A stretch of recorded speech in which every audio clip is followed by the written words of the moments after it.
Election tribunal Islamabad, वहाँ पर अब तीनों हलके जो हैं उनके ऊपर 28 मई से ऑनवर्ड्स हियरिंग होने जा रही है, समाअत होने जा रही है। आप मुस्तफ़ा नवाज खोखर साहब को इस सारे मामले में रिप्रेजेंट भी कर रहे हैं।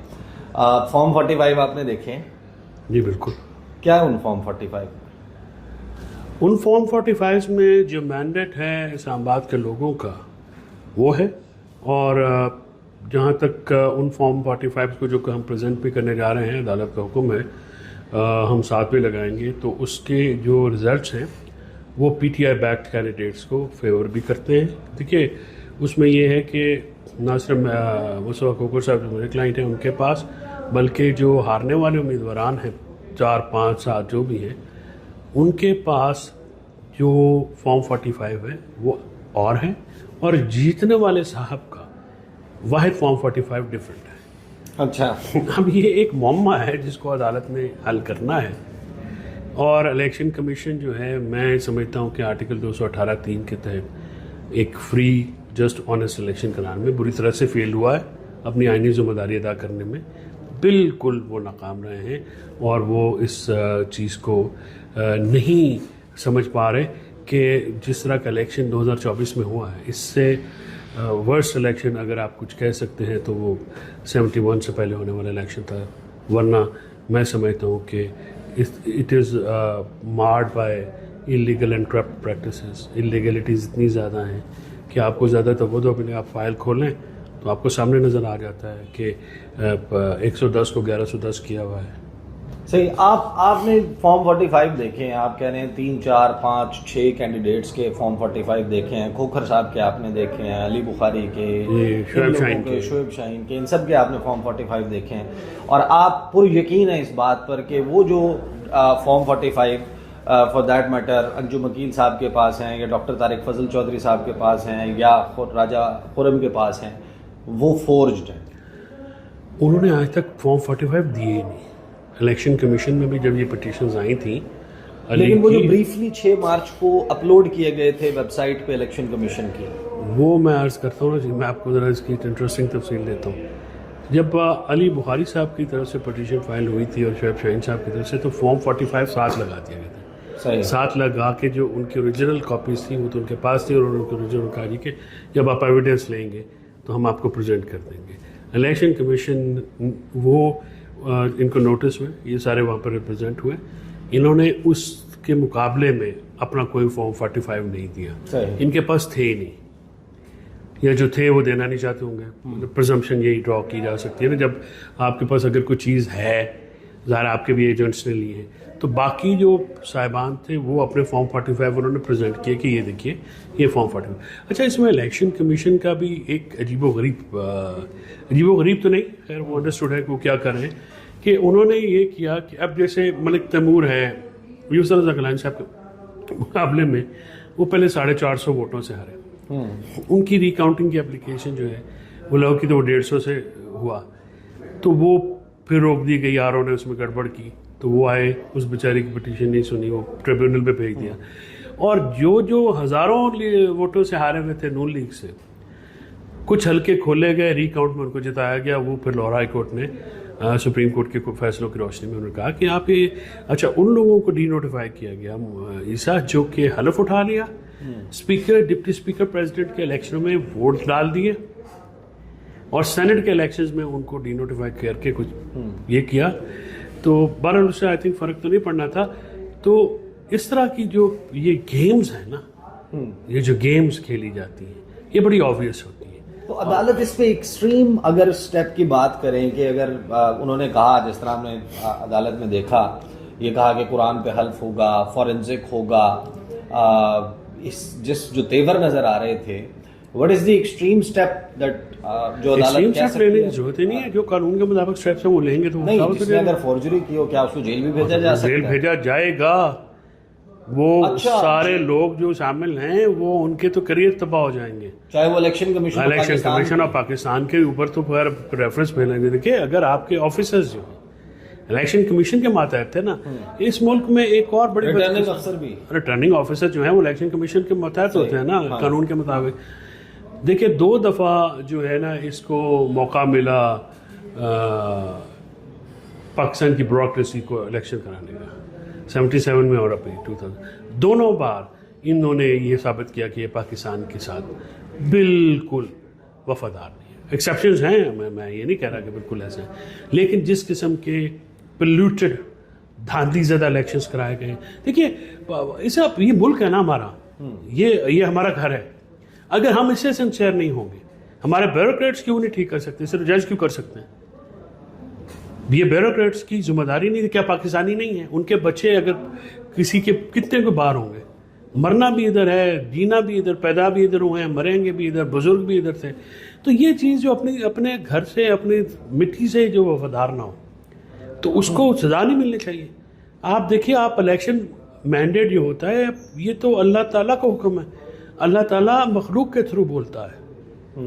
ये तो खुदा के हुक्म की आप नाफरमानी भी करेंगे। मैं इतना मजहबी आदमी नहीं हूँ, but this is what I think कि जब मखलूक खुदा ने अपना फैसला दिया है तो आप उसको बदलने वाले कौन होते हैं? आपने क्यों बदले?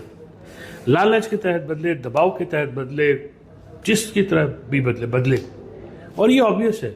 तो उनको सज़ा मिलनी चाहिए, और ऐसी सज़ा ना मिलने की वजह से लोगों के हौसले बढ़े हुए हैं कि ऐसा भी हो गया कि अब आपके चैनल से नीचे जाते हुए भी डर लगना शुरू हो गया कि कोई ब्लेड ही ना मार दे। ये आप मसाइब तो हैं, मसाइल तो हैं। हाँ, और साढ़े नाल गार्ड भी भेजा करो। बड़े सख्त है गार्ड का जो है वो बंदोबस्त। अच्छा, मुझे फाइनली ये बताएं कि तहरीक इंसाफ के चेयरमैन जो है बैरिस्टर गौहर, वो ये दावा कर रहे हैं कि 1 से 1.5 माह में इमरान खान जेल से बाहर होंगे।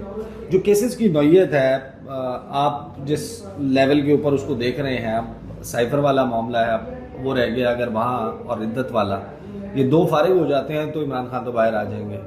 लेकिन उस दौरान कुछ लोग कह रहे हैं कि अलकादर का फैसला आ जाएगा। तो आपकी क्या अंडरस्टैंडिंग है इन केसेस के हवाले से, या for that matter Shah Mahmood Qureshi का फेट क्या होगा? साइफर वाला मामला 6-8 दिन में सेटल हो जाता है, फिर शाह महमूद साहब तो बाहर आ जाएंगे ना, उनको तो एक ही केस में सजा है। हाँ, सबके पास इद्दत वाला एक रह जाएगा, बाकी तो केसेस है। देखिए, अब जो हालात वाक़यात बन रहे हैं, तो मेरा अपना ज़ाती ख्याल ये है कि खान साहब को अगले 6 महीने जेल में रखना एक चैलेंज बन गया है।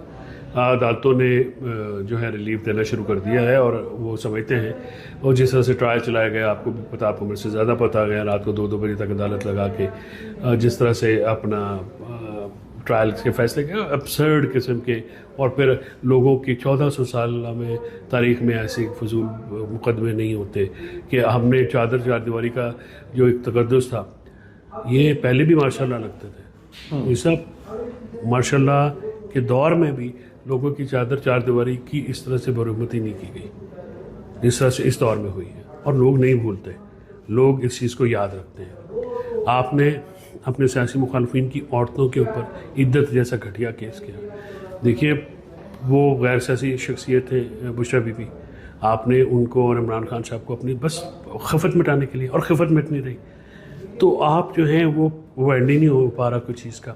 तो इंतकाम में इतना आगे नहीं जाना चाहिए कि आप उसको करें। मेरा ख्याल में जो 1.5-2 महीने गौहर जो कह रहे हैं, वो गौहर एक वाइज आदमी है, लेकिन मेरा जो मैं उसको लिबरल टाइम पीरियड दूँ कि अगले 4-6 महीने खान साहब को बिहाइंड द बार्स रखना, ये चैलेंज है।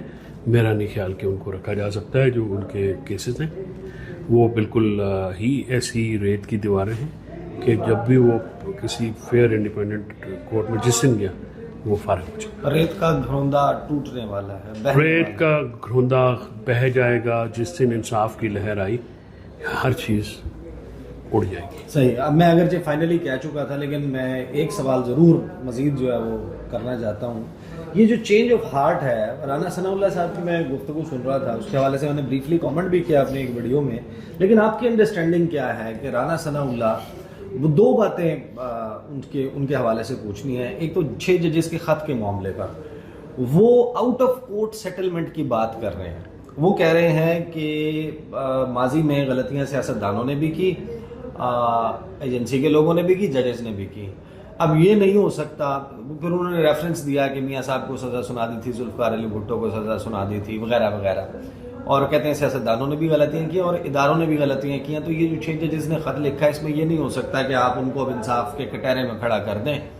तो आउट ऑफ कोर्ट सेटलमेंट हो सकती है। वज़ीर आज़म एडवाइस करेंगे सदर को, ये जज और इदारे के लोग आमने सामने बैठकर इसको सेटल कर ले? Is that possible? Rana Sanaullah साहब इलेक्शन हारे हुए हैं, वो अपना इलेक्शन हार गए, लोगों ने उनको अपने नुमाइंदा मुंतखब नहीं किया। तो देखिए जी, अगर एक शख्स इलेक्शन हार गया है तो उसको कोई हक नहीं पहुंचता कि वो इस तरह की नुमाइंदगी करे। वो एक गैर मुंतखब शख्स है, उनके लीडर जो है वो भी इलेक्शन हारे हैं और उनके फॉर्म 45 का मंसूर अली खान ने एक बड़ा अच्छा तजिया भी किया हुआ है NA 130 में भी, और मियाँ साहब को भी लोगों ने रिजेक्ट कर दिया, उनकी पार्टी को भी रिजेक्ट कर दिया। तो रिजेक्टेड लोगों को तो ये हक नहीं पहुंचता, फिर किस कानून और ज़ाब्ते के तहत जिरगा बुलाना चाहते हैं? ठीक है, ये आप पॉलिटिशियंस आपस में तय करें। वो कैसे जजेस को आपस में क्यों घसीटते हैं? जजेस को पॉलिटिक्स में मत घसीटिए। जिस तरह से मैं कहता हूँ कि जैसे PTI के कुछ लोग कहते हैं कि हम इस्टेब्लिशमेंट्स के साथ बात करेंगे, तो ये मौक़िफ़ उनके ठीक नहीं है। अगर आपने इस्टेब्लिशमेंट का रोल महदूद करना है तो फिर आपको सियासी कुव्वतों से, चाहे वो कितनी भी एब्सर्ड हो, आपको उनसे बात करनी पड़ेगी, बात करनी चाहिए। आप इस्टेब्लिशमेंट के साथ बात करके तो तजाद है ना कि मैं आपसे बात कर रहा हूँ, मैं कहूँ कि ईसा ने कोई शो में लाओ, इट्स योर शो। फिर इस्टेब्लिशमेंट अगर आपके उसके बात करेंगे तो इस्टेब्लिशमेंट जो है अगर उसको आपने इन्वॉल्व भी करना है तो थ्रू पॉलिटिकल फोर्सेस कीजिए। तो पॉलिटिकल जो है वो पॉलिटिशियंस के मसले अपनी जगह पे हल होने चाहिए। जजेस को उसमें मत घसीटें, जजेस को आप घसीटेंगे मसला बनेगा। जजेस सियासतदान नहीं होते, वो बाय बुक चलते हैं। आपने जो मामला करना है पार्लियामेंट के अंदर बैठ के कीजिए। और फिर वो कहते हैं कि सिर्फ गुफ्तगू ना की जाए, वॉक द टॉक, यानी आपने अगर कोई अमली इक़दाम क्या हैं? अमली इक़दाम ये हैं कि आपने तोशा खाने के 2 और केसेस बनाने या इंदिया दिया है इमरान खान के खिलाफ। ठीक है, अमली इक़दाम ये हैं कि आपके प्रोसिक्यूटर्स जो हैं वो फी ड्रैगिंग करते हैं केसेस में, मुख्तलिफ हीले बहाने बना के। तो सिर्फ गुफ्तगू तो नहीं, और कह देते हैं कि इमरान खान नहीं बात करता। भाई इमरान खान के पास आपने वफद भेजा, कोई आप गए हैं, आपकी बात हुई है, इमरान खान साहब को तो आप मीडिया पे नहीं आने देते। अच्छा, दूसरी बात यही थी राना सनाउल्लाह की, जिसके ऊपर मैंने आपसे पूछना था कि जैसे इमरान खान को आप जानते हैं, बड़ी आपकी मुलाकातें नहीं हैं, वो राना सनाउल्लाह ये कह रहे हैं कि अगर बातचीत के लिए राज़ी हो जाएं तो उनकी रिहाई का भी कोई रास्ता निकाला जा सकता है। तो ये जो रिहाई का लॉलीपॉप है, इस पे इमरान खान इनके साथ बात करने के लिए राज़ी हो जाएंगे? नहीं करेंगे। इमरान खान साहब अपने केसेस, अपनी रिहाई, अपनी कैद, अपनी ज़ौजा की कैद, उसके बारे में कोई बात नहीं। देखिए, जैसे इमरान खान साहब को मैं जानता हूँ और मेरी उनसे मुलाकात भी जेल में रही है ट्रायल्स के दौरान, ही इज़ डिटर्मिन्ड, वो बिल्कुल फेयरलेस है। और उसी तरह से आपने देख लिया, एक तस्वीर आई, जिसकी एक तस्वीर से आप घबराते हैं, उसकी तकरीर से या उसकी पेरेंट्स से, तो आपको फिर आप अंदाज़ा लगा लीजिए इमरान खान साहब जो हैं वो इस बात पे कभी भी नहीं बात करेंगे। हाँ, इमरान खान साहब को मैंने बहुत दफ़ा परसुएट किया। कुछ होते हैं ना लॉयर्स जो आपको खुश करने के लिए उल्टे से मशवरे देते हैं। मैंने सीनियर्स की मौजूदगी में जब भी उनसे ये कहा कि सर ये बात आइन के मुताबिक, कानून के मुताबिक नहीं है, तो मैं आपको ज़ाती तजर्बे से तो उन्होंने कभी इंसिस्ट नहीं किया, कहा जो आइन और कानून कहता वो कह रहे हैं। और बस औकात ये होता था कि वो हाज़िरी उनकी कोर्ट्स में नहीं होने दी जाती थी, जस्ट अपीज़ हिम। तो मैंने एक दफ़ा मीटिंग में कहा, मैंने कहा सर हाज़िर होना चाहिए अदालत में, and he was kind enough, उन्होंने कहा ये बिल्कुल ठीक कह रहा है और हमें जाना चाहिए, and then went to the court. तो वो परसुएड हो जाते हैं। परसुएड करने के लिए एक तो वो इंसल्ट नहीं लेंगे कभी भी। इमरान खान साहब अपनी बेइज्जती बर्दाश्त कर सकते हैं और उनकी ज़ौजा के ऊपर इल्ज़ाम लगा के उनकी तकीर की गई है, वो इसको कभी भी नहीं भूलेंगे। दूसरी बात यह है कि अगर आपने उनको करना है तो आप ये जो इद्दत और ये जो केसेस हैं फजूल से ख़त्म कीजिए ना, ताकि वहाँ पे भी एक एतमाद की फ़ज़ा बने।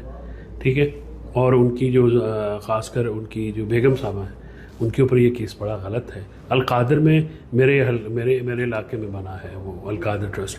अगर किसी ने नबी पाक सल्लल्लाहु अलैहि वसल्लम की हुर्मत के लिए, उनकी सुन्नत के लिए कोई एक ट्रस्ट बनाया है, तो ये क्या बात हुई कि उसका तो अजर तो फिर खुदा ताला खुद देता है। हमारा ईमान है कि जो उन्होंने ट्रस्ट बनाया उसमें ज़ाती फ़ायदा किसी का क्या हुआ। ट्रस्ट की ना आमदनी किसी को मिलती है, ना ट्रस्ट प्रॉपर्टी बेच सकती है, ना ट्रांसफ़र हो सकती है, तो ज़ाती फ़ायदा। और फिर सुप्रीम कोर्ट ने उसके ऊपर 15 अरब रुपया कमाया है एज़ पर सम मीडिया रिपोर्ट्स। वो इन्वेस्टमेंट होती है जो पैसा वहाँ से है, तो मुल्क का तो 15 रुपये का फ़ायदा हो चुका है। वो पैसा आया और वो गवर्नमेंट एक्सचेकर में चला गया, इमरान खान के अकाउंट में तो नहीं आया ना। तो इस किस्म के काम जो राना सनाउल्लाह साहब जो है ना, वो सियासत में करें, वो अगर संजीदा हैं तो अमली इकदाम करें। मियां नवाज शरीफ ने तो अपनी तकरीर में ऐसी कोई बात नहीं की।